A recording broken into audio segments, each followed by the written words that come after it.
Welcome to the Peds Hub podcast. We are a group of paediatric trainees in the Southwest who every month review a selection of articles that we find useful for our practice. These are taken from the BMJ, Archives of Disease in Childhood Journals. For the full articles, please go to their website, journals.bmj.com. Please note, these are our own opinions and are produced for educational purposes only. They are not intended to substitute professional medical advice, diagnosis, or treatment. Thanks for listening.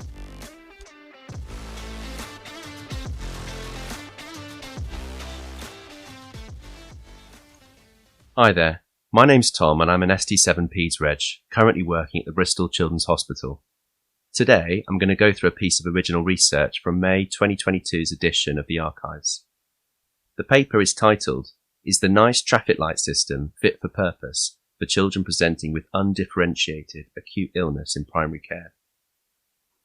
I'm going to start by going through a bit of background, including why I think this topic is relevant, examine the methods and results of the paper, have a little go at critical appraisal, and finally talk about how we might apply this to clinical practice. Background. Okay, so you might be thinking, I'm a paediatrician, I can spot a sick child with a blindfold on, so why is this relevant for me? We've all had nights where we've battled against an endless barrage of hot, snotty children. It may be satisfying to boast to colleagues that you've sent 11 kids on their merry way home from ED at 2 a.m, but it's also incredibly frustrating that those kids ended up there in the first place. Equally, we've all come across cases where delays in diagnosis led to significant harm, in some cases death.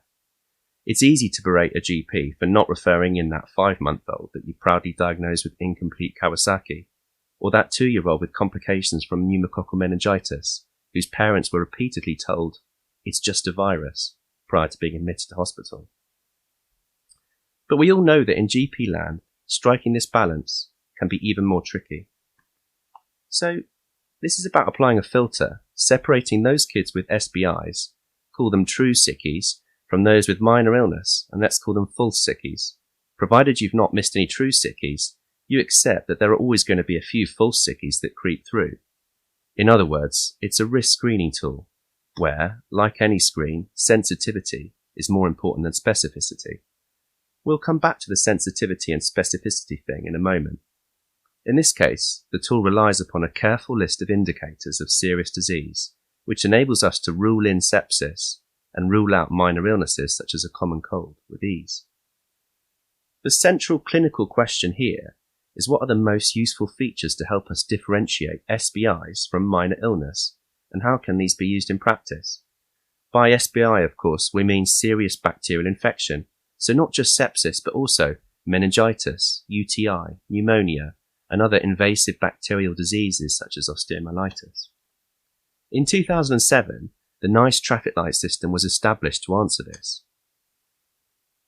As part of the wider guideline, Fever in Under 5s, Assessment and Initial Management, and this was later updated in 2019. I'm sure you're well familiar with this. Essentially, classifying a child as red means that referral to secondary care is automatic. If amber, it's something for the practitioner to consider, but applying their clinical judgment to come to the right decision.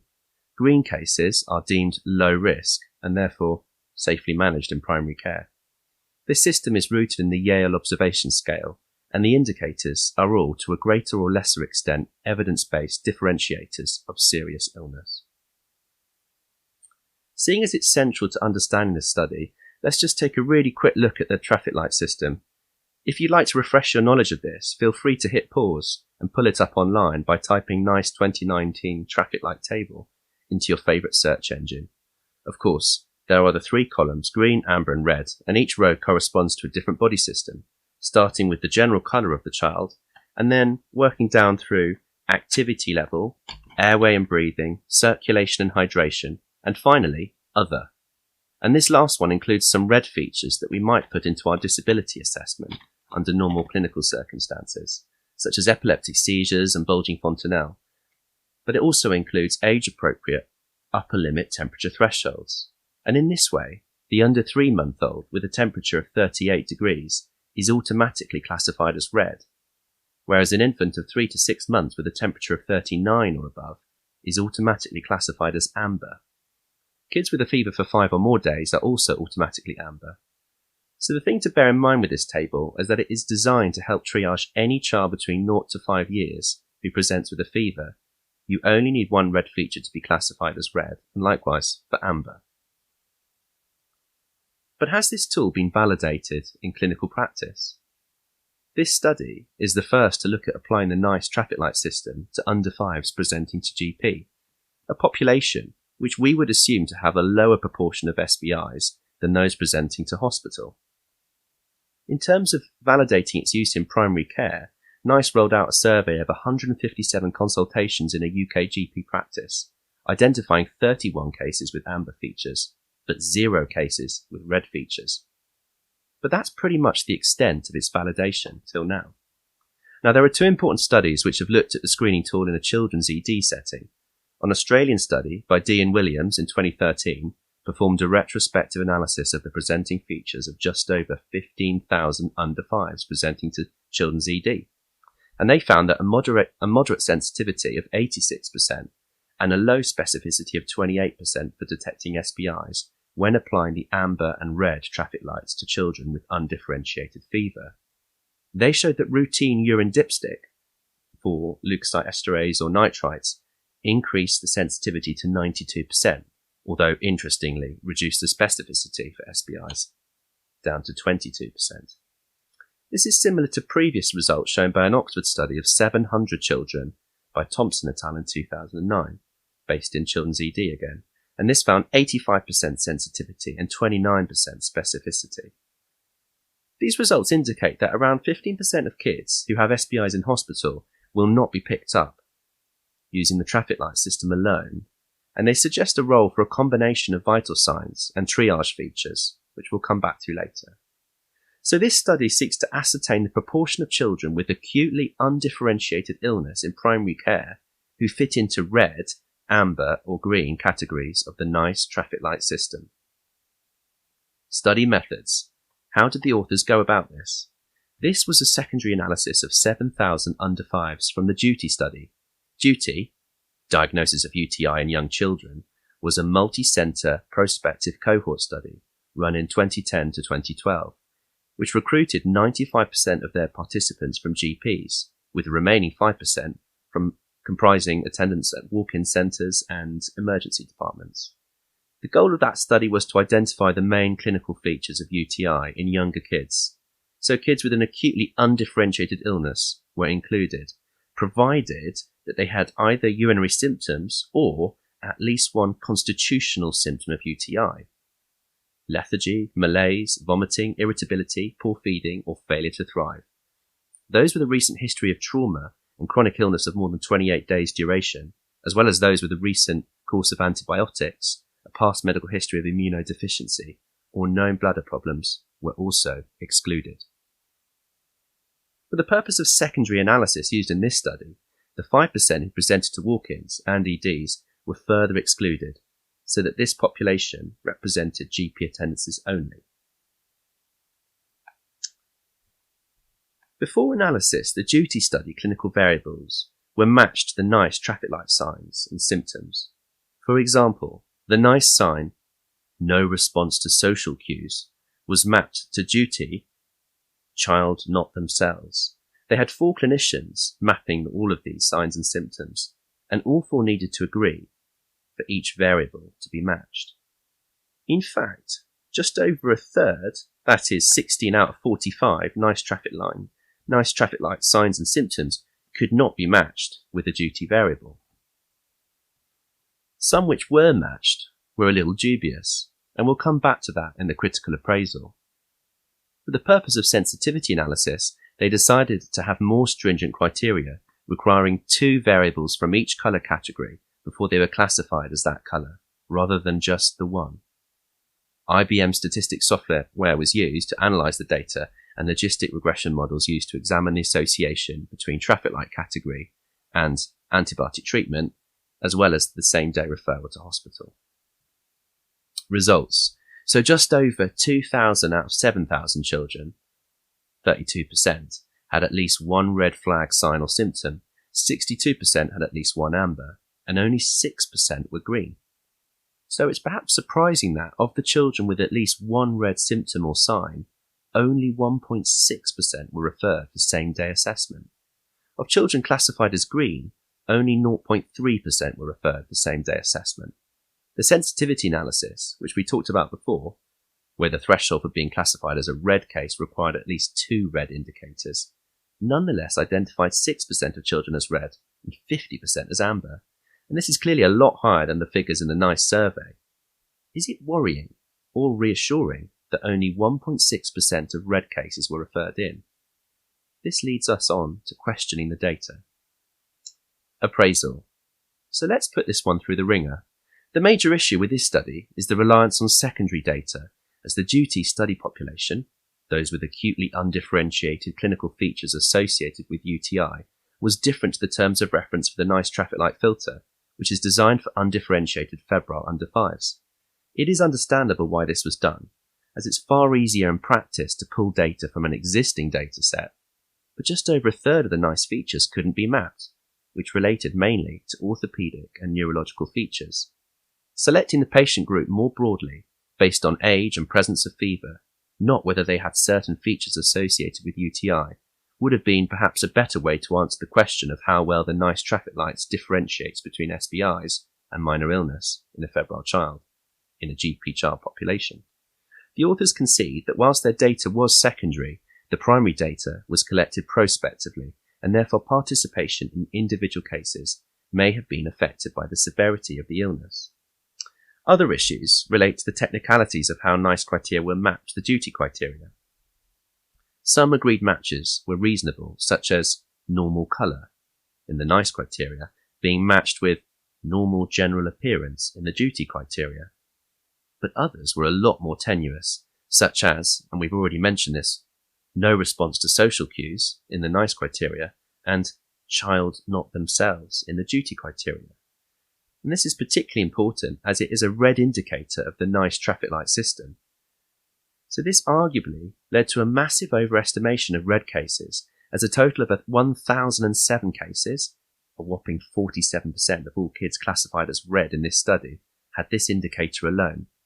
To put this another way, almost half of all the severe red cases from this study were categorised as such simply because they were not themselves. Conclusion. So how can we apply this to clinical practice? So for the million-dollar question then, the study appears to suggest that large numbers of at least a third of children presenting acutely to GPs should be referred in for same-day assessment in a hospital setting as per the NICE traffic light system. Taking into account amber cases, this figure rises considerably to above 90%, and therefore relying on this system alone as a guide for GPs would lead to a tsunami of cases coming into PAUs and children's EDs. The results from this study appear to suggest that GPs are tacitly expected to manage large volumes of acute illness within primary care, whilst paradoxically setting an unrealistic expectation of the need to refer to secondary services more readily. In the context of rising demand on emergency services and hospital beds, it suggests that the reasons are much more complex and that more could be done to support our colleagues in general practice. And perhaps this might include, and these are just a few of my thoughts, development of interim care services, observation areas for closer monitoring of amber cases, and additional nursing resources in primary care to facilitate routine vital signs, which help to make the CREW traffic light system a bit more robust in both detecting and differentiating serious from minor illness. This would echo the conclusions from the 2009 Thompson et al. Study, which we talked about earlier. Ultimately, I think what this study exposes is that risk screening tools like the NICE traffic light system can be a bit of a double-edged sword, depending on whether you're trying to rule in the true sickies or rule out the false ones. There is also quite a bit of subjectivity in the traffic light criteria, which makes it overly inclusive. For example, when we consider the behaviour of the child and child not themselves, perhaps this is too vague a criteria in this area. Wouldn't it be better to use more closed terms like lethargic, irritable, or confused? Colour is also used as a criterion, and whilst no one would question that a child who is blue and or mottled should be referred for secondary care, and generally by ambulance, the presence of pallor as a single red criterion is surely more dubious. Perhaps it's a problem of relying on the traffic light guide out of the context of its parent NICE guideline, but it seems an inevitable consequence of pushing for the use of risk-averse decision-making tools that an ever-growing demand on children's emergency services will continue to increase. This study, for all its limitations, exposes the limitations of the NICE traffic light system and shows us why it can't be more than an adjunct to assisting in triaging febrile under 5s.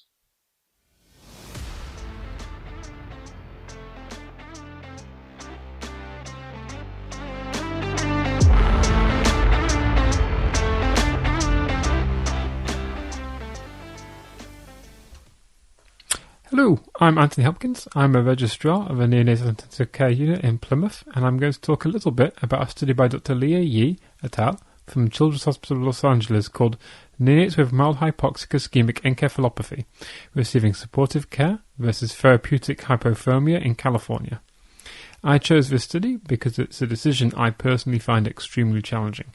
I've been following the practice trends in this domain change for a few years through my training.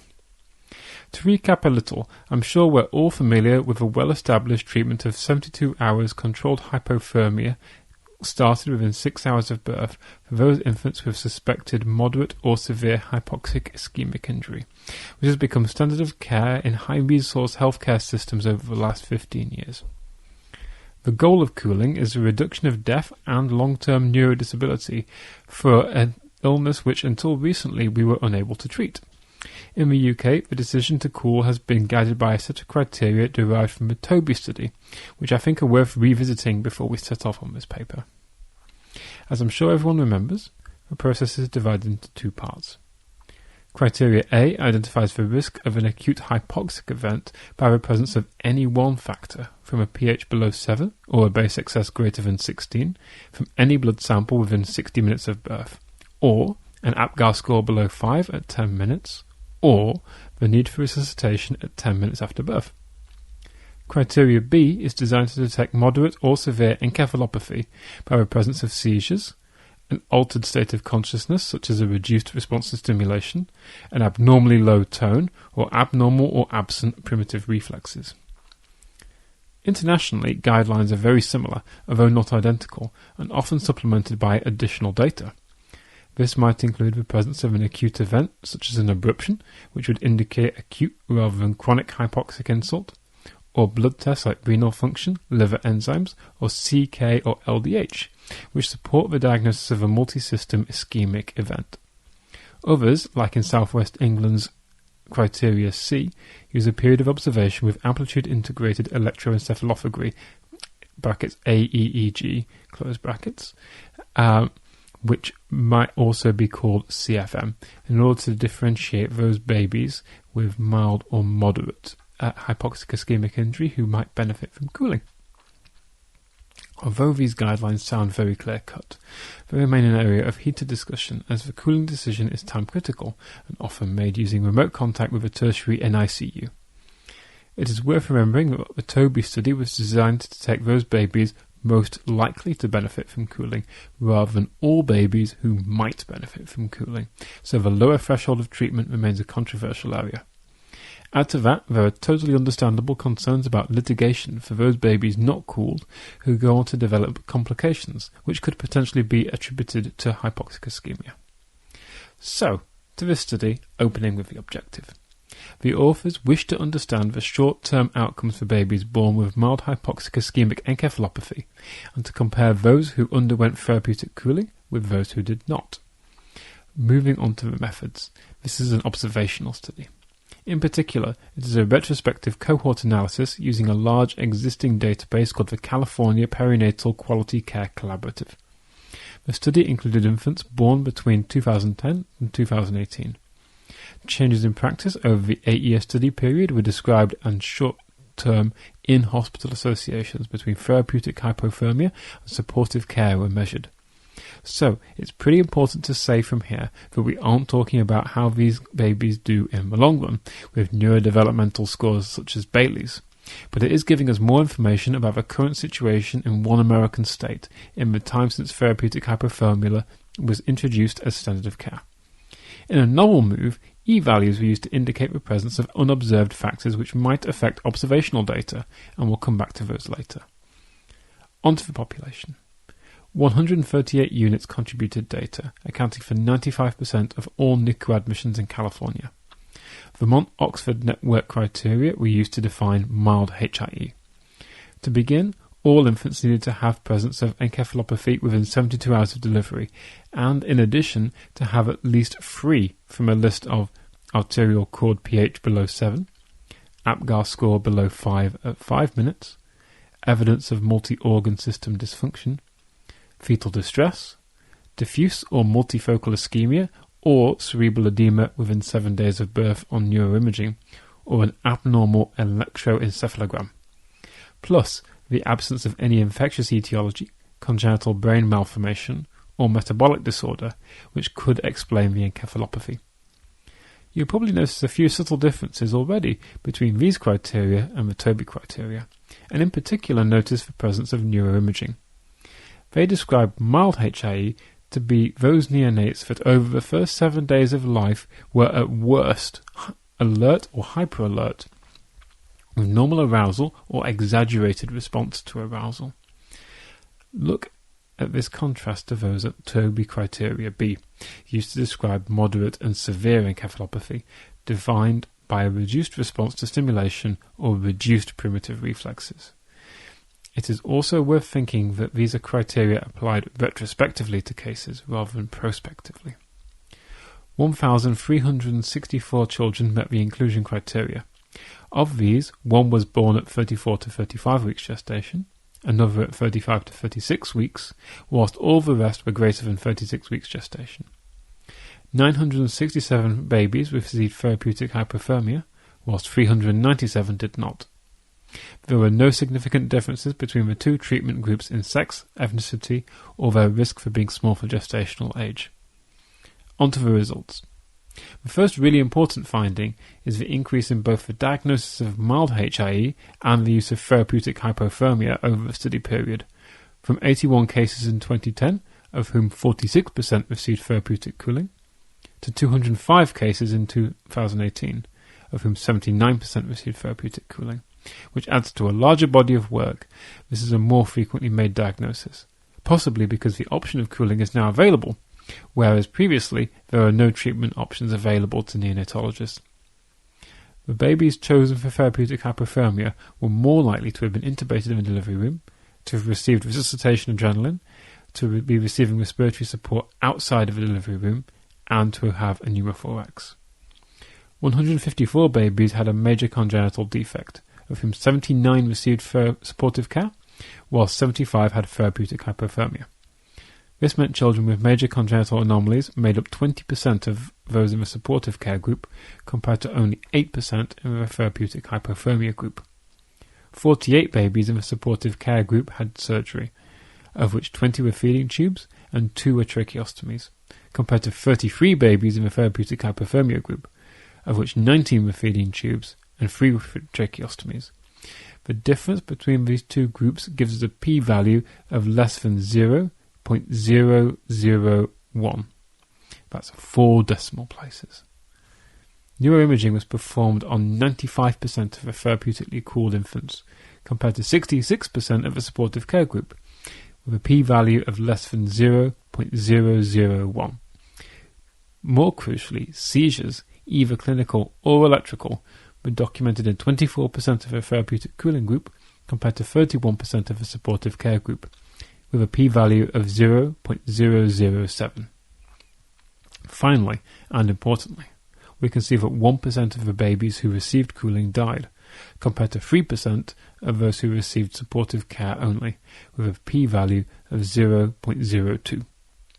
At this point, we should take a brief diversion through the concept of E-values, which is certainly not something I had encountered before reviewing this paper, and join Donald Rumsfeld, United States Secretary of Defense 2001 to 2006, who famously talked about known knowns, known unknowns, and unknown unknowns. In our context, those unknowns might be something like genetics, socioeconomic status, or medication. E-values are a way of countering a well-recognised concern with retrospective observational studies such as this, namely that unmeasured confounding factors could be affecting outcomes in ways not detected by your method. Donald's feared unknown unknowns. E-values are described in the paper as the minimum strength of association on the risk ratio scale that an unmeasured confounder would need to have with both the exposure and the outcome, conditional on the measured covariates, to fully explain away a specific exposure-outcome association. So, when we have a low E-value, we could suggest that an unknown unknown, a factor not considered in our observational study, such as genetics or socioeconomic status, could easily have a sufficient odds ratio to affect our outcome. Conversely, a high E-value would demonstrate that an unmeasured co-founder would need to have a very high odds ratio in order to be exerting its effect on our observed association. A highly informal coffee table discussion here at PED's podcast suggested that experience of E-values amongst UK specialty trainees is low, but they seem like an interesting tool, so worth thinking about for all of us.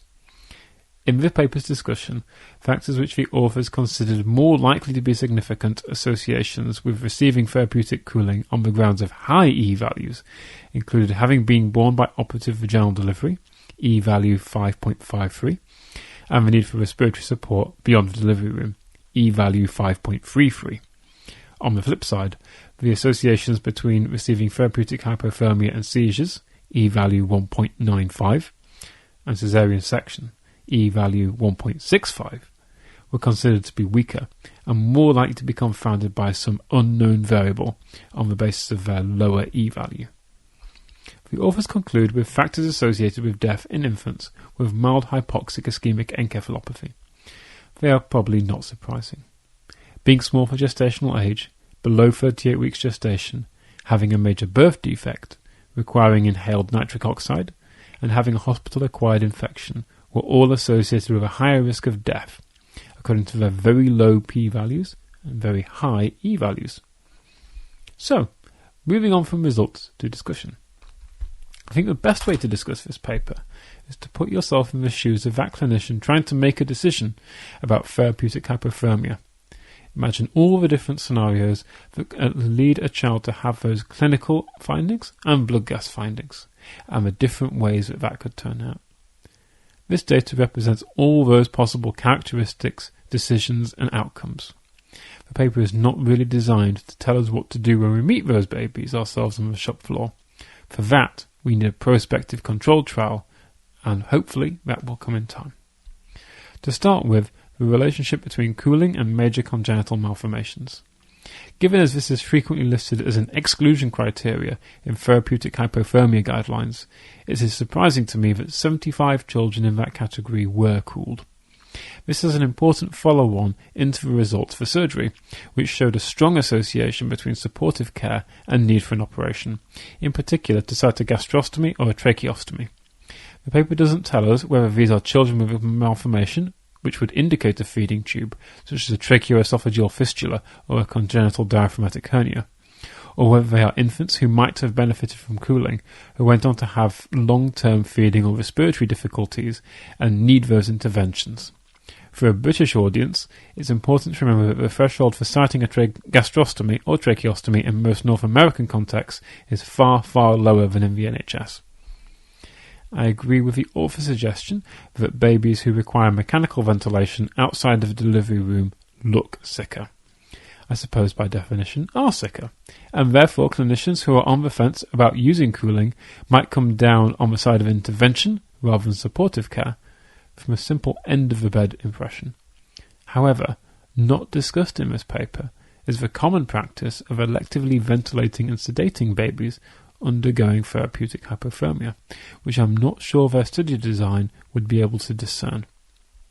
The feature I found really curious was seizures. Revisiting the results, the odds ratio that a child treated with therapeutic hypothermia had seizures was 0.58, with a 95% confidence interval between 0.44 and 0.78, and a p-value of 0.0002. That's 3 zeros. So, by the usual statistical tools we look at in papers, cooled babies seize less than non-cooled babies. The authors give an E-value of 1.95, which they suggest indicates a non-measured confounder. The anxiety of many neonatologists is the baby who is deemed not for cooling early on, who then goes on to have seizures outside of the 6-hour treatment window, when we know that cooling can be an effective anti-seizure treatment. These babies are the ones where we worry most about those long-term things like epilepsy, cerebral palsy, and learning disability, which we seek to prevent with cooling. Despite that E-value, I cannot discount the idea that some babies categorized as mild HIE might better be described as missed HIE, who went on then to suffer long-term sequelae. When I put myself in those 2 a.m. shoes of deciding whether or not to cool, this is a finding that sticks in my mind, not wanting to miss the child whose degree of hypoxic-ischemia has been underestimated, with potentially significant lifelong consequences. For the future, as this paper says, we need prospective trials to properly understand how to balance the risks of therapeutic hypothermia with its well-described benefits, for those children at the margins of the current criteria. For those babies with mild HIE, the risk from invasive ventilation and its association with pneumothorax, sedation, possibly biggest of all, family separation and the anxiety the cooling process generates are all significant, and right now we often struggle to weigh those things up. What this paper does add is some observations to those clinical decisions. Firstly, noting the real-world threshold to cool operated by clinicians appears to be decreasing. Secondly, the number of patients considered for cooling is expanding outside of those strictly supported by clinical trials. Thirdly, the most reasonable explanation for at least a portion of those seizures seen in the non-cooled infants is that their degree of hypoxic ischemia was underestimated. Without a prospective controlled trial, including universal imaging and long-term follow-up, we cannot develop evidence-based systems to approach those most challenging of patients. So, thank you so much for downloading this podcast. I hope it's been interesting. I hope you're looking forward to the next episode.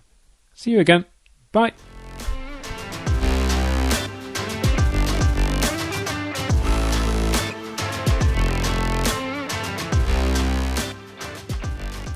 That's all for this episode.